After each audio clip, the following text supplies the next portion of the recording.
Good morning, students. Myself Sadhana Gupta from the Great India School. In previous video, we started learning about the life process, 10th class biology. Okay, so today we will start with the nutrition in a human being. You are able to see on the screen the complete picture of a alimentary canal. So nutrition, as we learn that in a human being, nutrition, there are three modes of a nutrition: holozoic, parasitic and saprophytic. So human being is classified under the holozoic nutrition. Holo means complete, complex and solid food material which is converted by the specific organ system into a simple absorbable form. Okay, so holozoic nutrition in the human being. Nutrition in human being. Nutrition is nothing but the sum of all process. You just recall the 5 steps of a nutrition: ingestion, digestion, absorption, assimilation and egestion. So same steps are followed in the human being also. In the nutrition, digestion process takes place with the help of alimentary canal and few accessory glands. What do you mean by accessory gland? Accessory glands are those glands which are taking place in the activity or in the process without directly involvement. So what are the accessory glands? Salivary gland, pancreas and the liver. These are the accessory gland, and in class 9th we already studied the alimentary canal. Alimentary canal or a digestive tract which is mainly involved in the process of digestion. So now you see the digestive gland as well as the accessory gland on the screen. Let's have a focus on the nutrition in human being. So nutrition in the human beings takes place in the digestive system. So this is the digestive system, children. You just have the focus on the screen.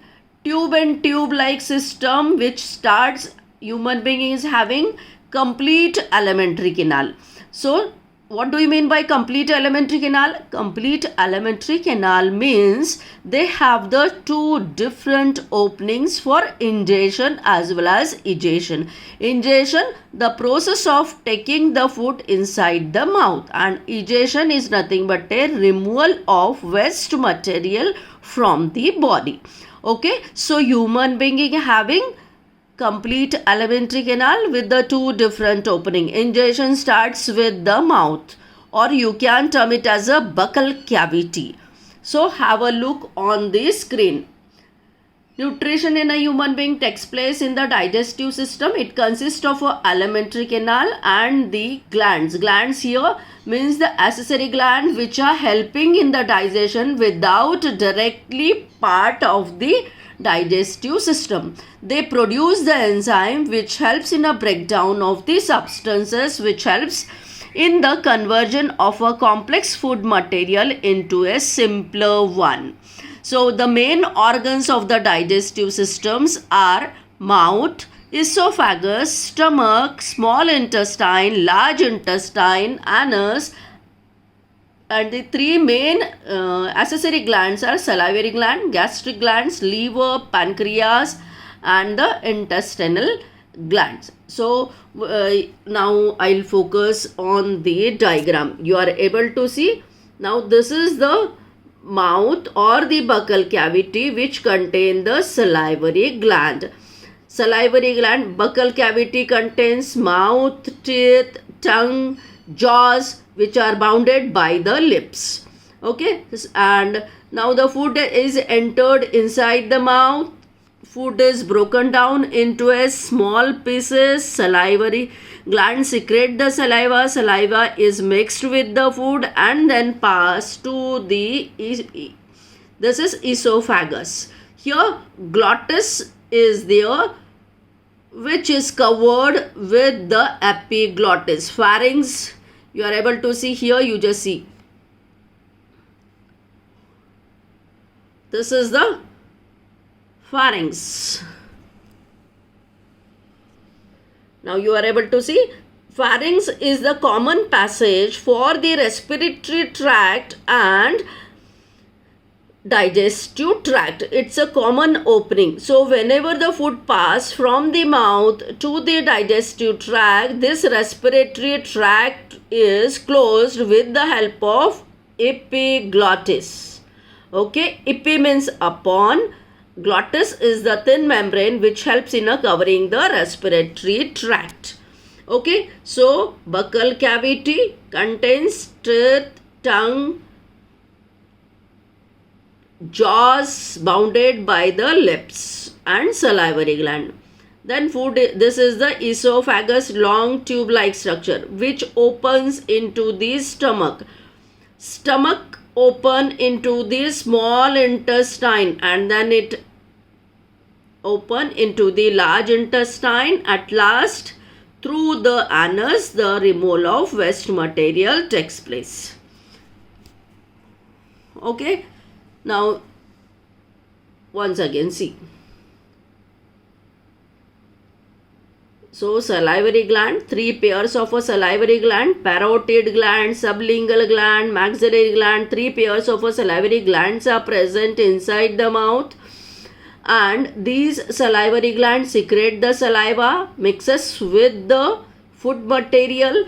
Saliva contain water plus lysozyme plus salivary amylase or taline, that is the enzyme which helps in a digestion of carbohydrate. When the food mixes with the saliva, then it enters into the esophagus. Esophagus only helps in the transportation of food. There is no role of a digestion. So the continuous rhythmic movement of this esophagus is termed as peristalsis, means contraction and the relaxation of this esophagus to push the food material forward. This food is then passed into the stomach. Stomach secrete HCl. What is HCl? Hydrochloric acid.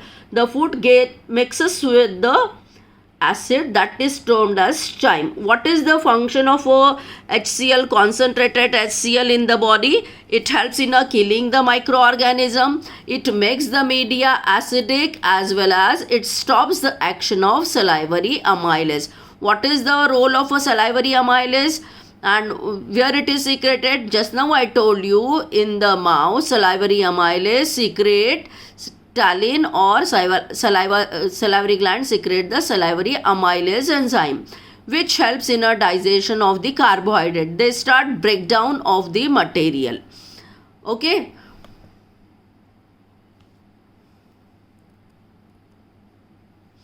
So this salivary amylase which is present in the saliva helps in a breakdown of food material. Then food is entered into the esophagus. Then it reaches to the stomach. Stomach only stops the action of salivary amylase because salivary amylase keep on breakdown of a material. Then this food material is entered into the small intestine. The first part of the small intestine is termed as duodenum. Duodenum receive the secretion from the rest two accessory gland. One is the liver and the second one, this leafy-like structure you are able to see, this is nothing but a pancreas. So liver secrete the bile juice through this is the liver. Liver is the largest gland present in the body. It secrete the bile juice through the bile duct. It is poured into the first part of a small intestine. Pancreas secrete pancreatic juice through the pancreatic duct. Again it pour into the first part of the small intestine, that is duodenum. Then second part of the small intestine, jejunum and ileum. These are the 3 parts of the small intestine. First part is very important because it receives the secretion from the liver as well as from the pancreas. Liver secrete bile juice through the bile duct. It is poured into the small intestine. Pancreas secrete pancreatic juice through the pancreatic duct. It is poured into the small intestine. So basically small intestine plays a very important role in a human digestion. maximum nutrients are absorbed through small intestine. Small intestine is having the finger like projection termed as villi or microvilli. So they absorb the food material and they pour into the blood circulatory system. So when the blood reaches to each and every part of the body, they receive the nutrients. Okay, so this is the small intestine. Once the nutrients are absorbed, then this small intestine pour their waste material, solid waste material into the large intestine. This is the cecum, ascending colon, transverse colon and descending colon, which leads to a rectum. Rectum is nothing but a small pouch-like structure, sac-like structure, which helps in a storage of waste material. In this diagram you are able to see. This is the rectum, which helps in a storage of waste material. Through the anus, then waste material is removed outside the body. Now you just have the look. In the mouth, the food is broken down into a smaller particles by the teeth and mixed with the saliva from the salivary glands. Saliva contains the enzyme salivary amylase, or you can term it as a taline, which converts starch into sugar. Then the food passes through the esophagus into the stomach. Now what happened into the stomach? In stomach, the gastric glands produces the gastric juices, which contains the enzyme pepsin, hydrochloric acid and the mucus. Mucus is the inner lining of a stomach, which protect from the HCl from the corrosion. Pepsin breaks down protein. Hydrochloric acid makes the media acidic and helps in the action of pepsin. Mucus protect the walls of the stomach from the action of the acid, and then food passes into the small intestine. In the upper part of a small intestine called the duodenum, the food is mixed with the bile from the liver and pancreatic juice from the pancreas. Bile breaks down the fat into a small globules. Pancreatic juice contains the enzymes trypsin and lipase. Trypsin breaks down protein and lipase break down into a fats. Now what happened in the small intestine? The glands, the walls of the small intestine produces intestinal juices. The enzymes of the intestinal juices convert the carbohydrate into glucose, fats into fatty acid and glycerol proteins into called villi having blood vessels. It helps to increase the surface area for the absorption of digested food. The digested food is absorbed by the blood transported to all cells in the body. Then the undigested food passes into the large intestine. In the large intestine, water is absorbed and the waste material is removed through the anus. Okay, so children, you just learn what is digestion, what are the different organs are involved in a digestive system, what are the accessory gland, what is the role of each organ. You just have a revision of these system. Then we will have a respiration in the next video. Thank you very much.